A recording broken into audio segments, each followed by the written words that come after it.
Hey guys, it's Fire here, and today I'm going to be doing a Renekton commentary. This is my first Season 4 commentary I'm going to be doing, but I will be doing a lot more for every different role. I've had a lot of university papers due in this week, but that's all done with, so I'm going to be producing videos every couple of days like I was before. So the really observant ones of you, and the ones who read the title, will see that I'm not playing AD this time, I'm playing Renekton. And for a couple of reasons, I think I want to expand the channel into a lot of different roles rather than just AD, but also I really didn't have an AD commentary that I thought was worth showing, so I'm still going to be doing mainly AD, but there'll be a lot of different stuff on the channel as well. Now the reason I picked this commentary in particular is because top is very similar to AD in that you're on an island, even more so in top, for about 15 or 20 minutes into the game. Now this isn't really the way to win solo queue. It's not enough to just beat your opponent and have a marginal CS lead on them. You kind of need to have an impact in the rest of the game.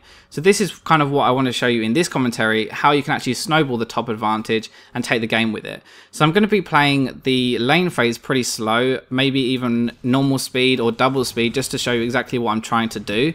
And then I'll kind of speed it up when we get to mid-game. So you can see there that Jax's early damage is his counter-strike. So what I did was I stunned him as he activated the counter-strike, then walked backwards out of the stun, and then that kind of meant I didn't get stunned, and it reduces his early damage by a lot. Now the reason I'm pushing on Renekton is because when you have a Fury bar, Rage bar, you're insanely strong. That's when you have lane control. You can see I just did like 20% health to him with a single W just because I had Rage built up. Now, I did exactly the same as I did to him the first time. He didn't learn his lesson. I stunned him and then walked backwards. And I'm now level 2, so I have a level advantage. I'm going to go in and immediately trade with him because I've got the advantage. And when you use your abilities on an enemy, it means that you build up your rage even more. And now that I'm like almost 2 full stacks of rage, it means I'm in a really good position for the lane control. The other thing to note as well is Renekton is good in lane, but he falls off a lot harder than Jax does, which means I need to punish him early. So here I mess it up a little bit. I don't end up dodging the stun, and this is where I'm kind of in a really difficult situation. I'm going to pause this. I never like pausing commentaries, but I'm going to do it this time because this is where the whole game gets set up really.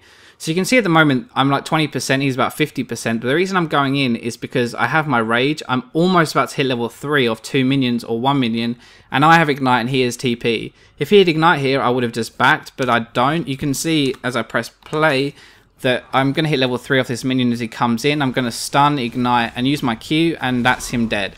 Now, kind of snowball off of that play. So, obviously, if he had ignite, I really wouldn't have done that, because the problem is that if that had gone the other way, or if we traded kills, it kind of sets both of you up for the rest of the game. It makes both of you more powerful, and so the next time you come back, it's even more down to it. So if you both trade again, then you're both getting stronger, but that doesn't really help your team. Like, while you're getting stronger, the enemy is as well, and so when you both come off lane, they're going to have a big impact as well as you, and I really don't like playing that kind of play style. So you see again, I'm trying not to trade with him too much, like I'm dodging his stun with my E until I have my rage bar. Udi does come here, but Counter-Strike already missed, so they've got no kill potential. Now Zed dies in the mid lane, so I decided to go and kind of relieve some pressure and try and kill Syndra. I flash to the minions, or flash forward, E to the minions, and then E to her because I got my double jump off of my E.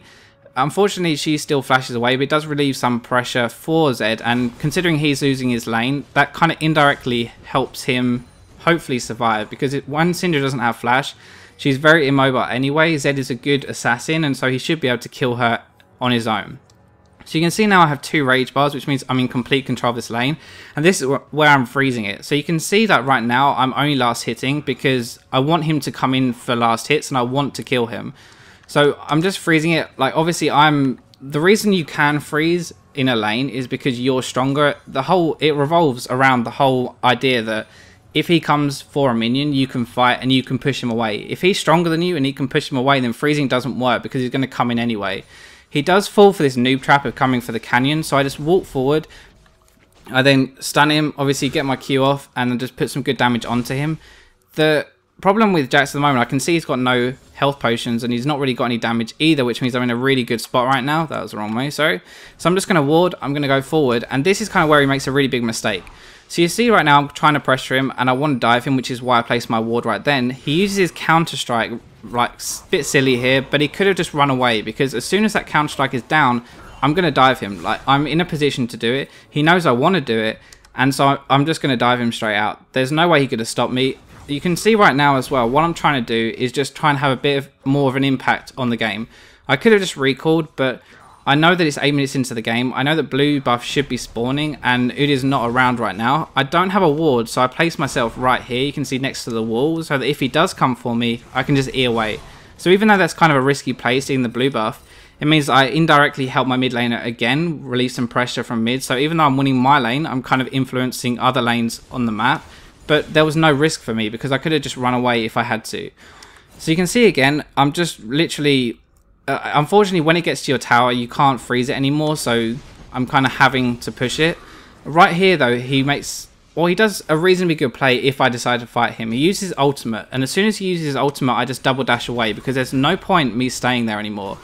At this point, I actually remember thinking to myself whether Udyr was right there because he turned around and he tried to trade with me, like, really full in engage. And considering I'm stronger, that was a really dumb move from him if his jungler wasn't there.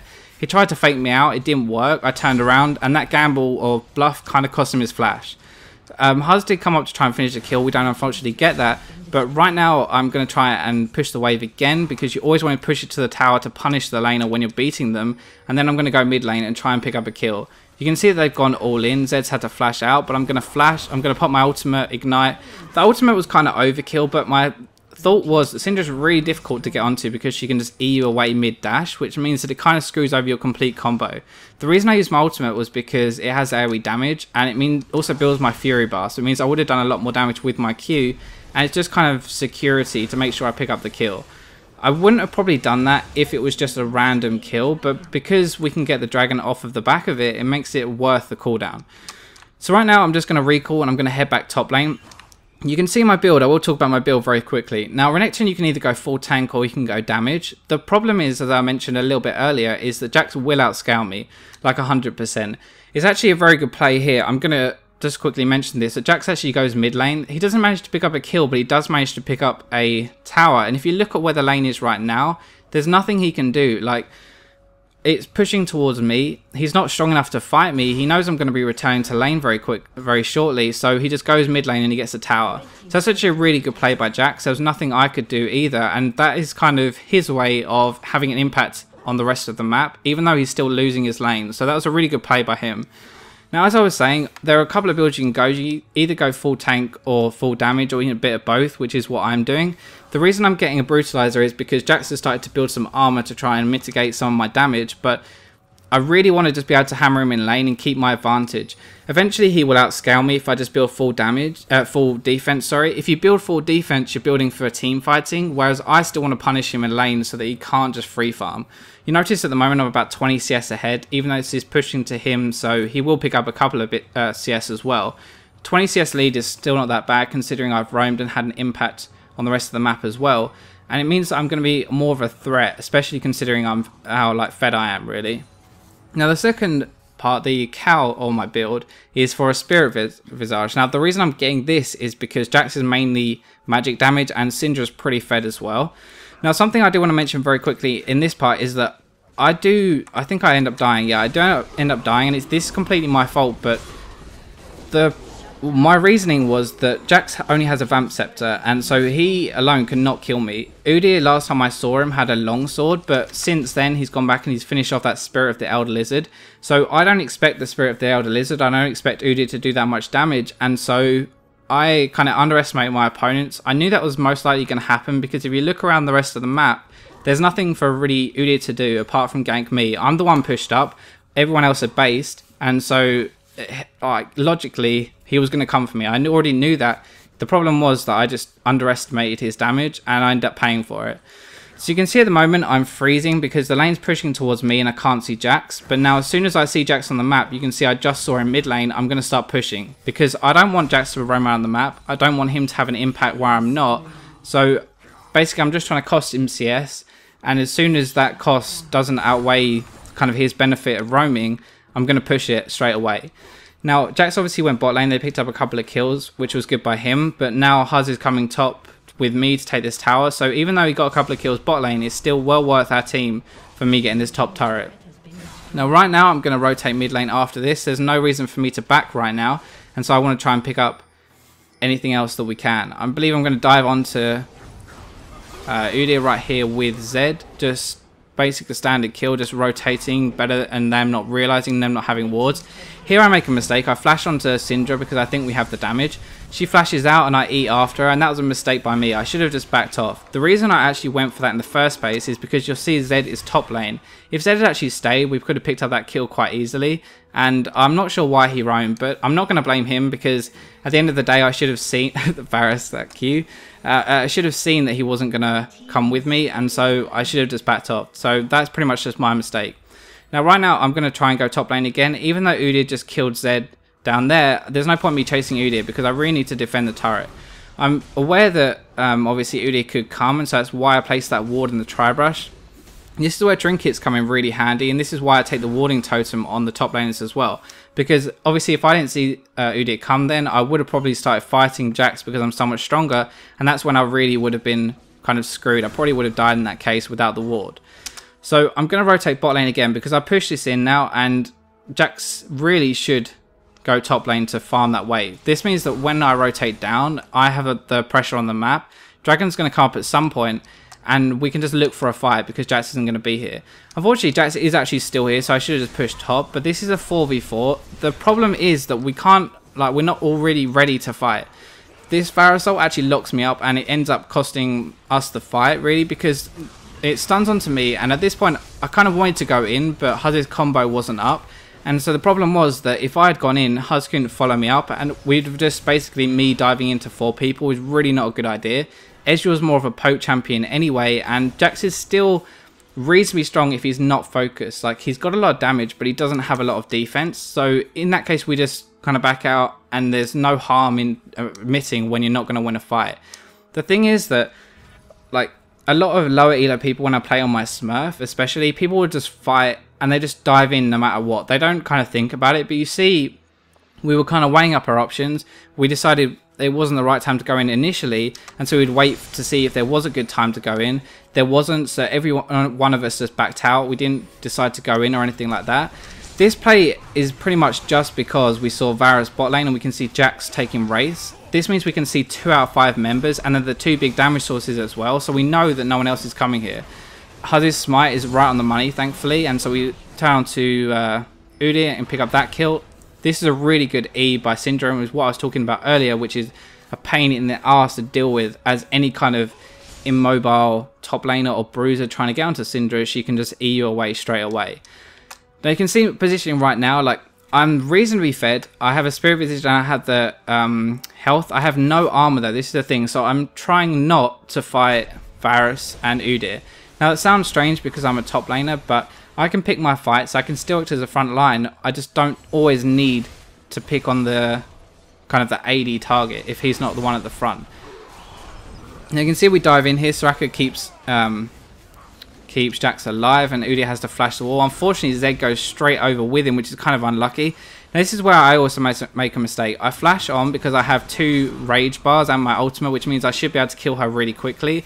Unfortunately though, Syndra stuns me, Soraka heals, Syndra barriers, and Soraka ults as well, and I'm not expecting that much healing, so I end up dying, and that's just my mistake. I shouldn't have done that. Ezreal picks up a triple kill, so in the end my team's carrying me, that's fine. But if you look at the moment, I've gotten a Sunfire Cape. Now the reason I'm going Sunfire Cape is because I just want to be a front line.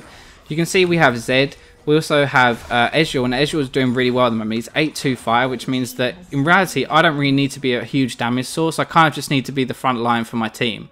So this is about proper itemization when you're playing a tanky person. But right here I'm just going to dive on and I'm going to go straight for Syndra. I'm going to ignore Soraka because I don't really want that kill. I want to make sure we can kill Syndra.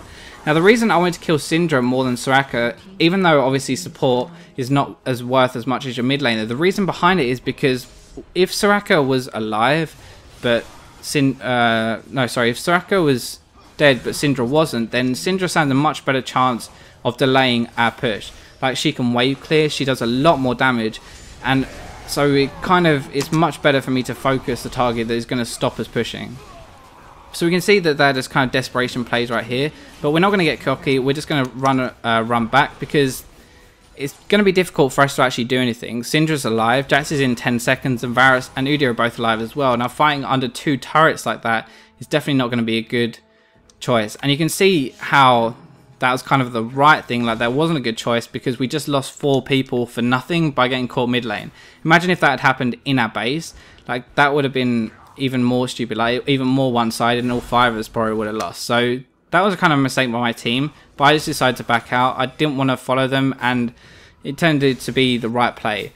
So let's just look at my build again, and then I'll talk about what we're actually trying to do right now. So I've gone a Yumu's Ghostblade. Now the reason for this is because Black Cleaver is good for like the rest of my team, and in this case it may have been good because Zed obviously scales with the arm penetration, so does Ezreal, so do I, and so does Huz.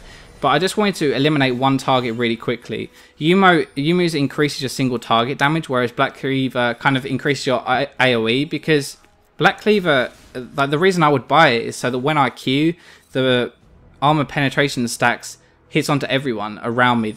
Everyone that gets hit by my Q will get the debuff onto them, and so that's the reason I would have bought that. Now the other thing, like obviously what we're trying to do at the moment is we're just trying to get the Baron because it's the next target. Now right here you see I'm going to jump onto Syndra straight away. I'm going to flash, use my E. Thresh actually manages to pick up that kill, which was really good. And I'm going to go straight for Varus. Now those were the 2 priority targets in the fight, and so those are the 2 obviously that I went straight for. Even if I had died, it was my job to keep them out of the fight. You can see that Soraka silenced me, so I couldn't go over the wall, but I just stayed next to the wall. I didn't try and run round because it was still going to be worth my time just sitting there. I'm now going to pick up 2 kills. I'm going to turn onto Soraka here because I apply my red buff, and so she's a free kill. Like, even though Udyr is the higher priority target right there, the fight's already over, and Udyr is bloody quick, like really quick, and there's no way I'm going to catch him. Like, unfortunately he tries, or fortunately for us, he tries to fight Huz, and so Ezreal picks up the kill. But if I'd gone after him, there's no guarantee that I'm going to pick up that kill, whereas there is the guarantee I'm going to pick up Soraka. So we're going to pick up this Baron. This game is pretty much over at this point, but the kind of things that we've been doing as much as possible is I've been trying to roam, take turrets. I've kind of come from behind and ganked the mid lane a couple of times. I've come down and secured the dragon, and now it's just like basically us grouping. Like, I'm doing really well. Like, me and Jax have the same farm. When you get to a good level of play, this can happen a lot as well. Like, I've even been on gold on my Smurf, and people's ability CS is actually pretty good. So they'll often keep up with me in CS. I'll only have a small lead, but the real difference between me and them is just the decision making and the things that you do that's different to them. So they would just stay in lane and farm and push turrets and not really move until they really had to. Whereas in solo queue, it's always better if you make the first move. Like, you want to be the one initiating, you want to be the one pushing turrets, not kind of trying to react to the team. So you can see this is pretty much going to be the last fight. Jax has jumped in, I'm going to turn straight onto him. I'm looking at the corner of my eye to try and get onto Syndra because she's the next priority target for me. She's a lot stronger than Varus. I'm going to dive straight onto Syndra, and we managed to pick up that kill as well.